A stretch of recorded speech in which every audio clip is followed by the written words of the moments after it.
Hello, ladies and gentlemen. We've come to the live chapters.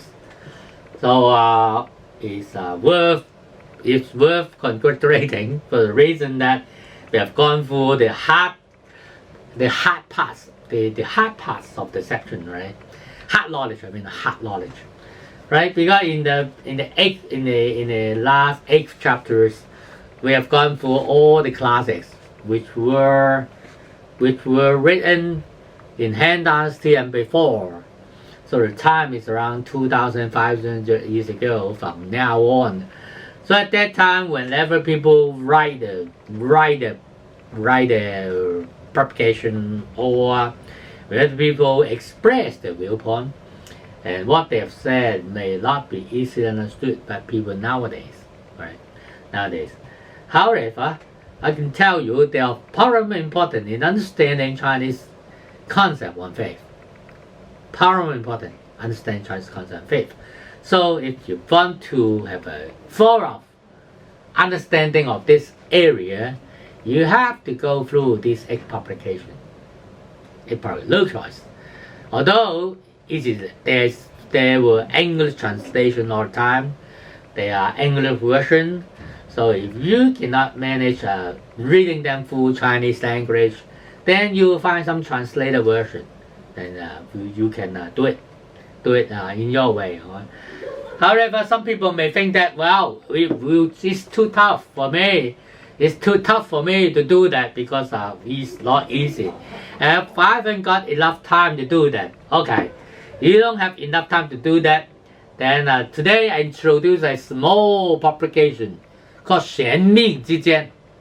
It is written by Professor Wang Banghong. 缘命之间, there's if you make it sense in English, we may say that it's an analysis between faith and coincidence.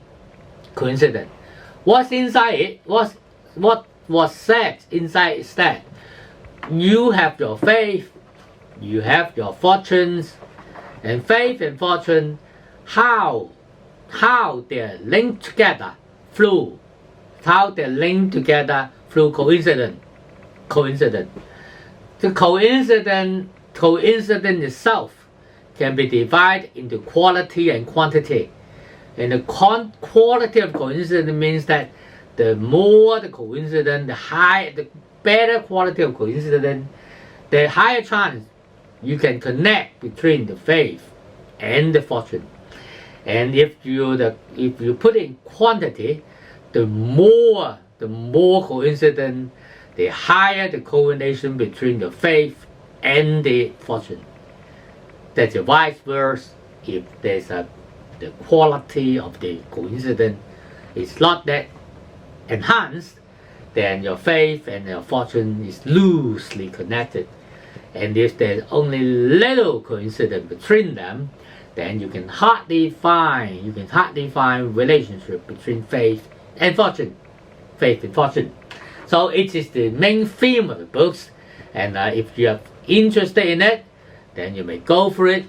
You can get some concepts about faith, get some concept about fortune, and then also you see how coincidence, the role played by coincidence in arising at a complete picture of faith and fortune. So this is the little book introduced to you.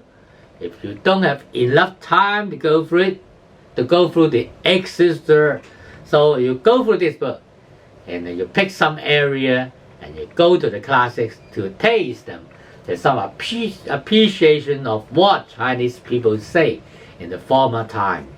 So these Chinese people has a very early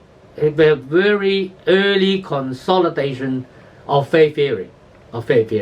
So and it's the propagation of plenty, and the classics are quite mature, and they are interrelated with each other, and they provide a very good foundation for understanding about faith. Okay, so we come to here and to let you know it is the Chinese mentality, and there's also a sentence saying that faith is originated from knowledge. That's a sentence written by me. Faith itself is not a magic. Faith itself is not conferred by God. Faith itself is not by some superstitious measures. It is backed up by knowledge because it was well treated by our ancestor 2,500 years ago. You know it through the classics and you can confirm it through your studies. So if you are interested in faith, then you use knowledge to back it up and to understand it better. Okay, let's stop right here and we'll go to the last chapter in the coming times. Thank you for watching.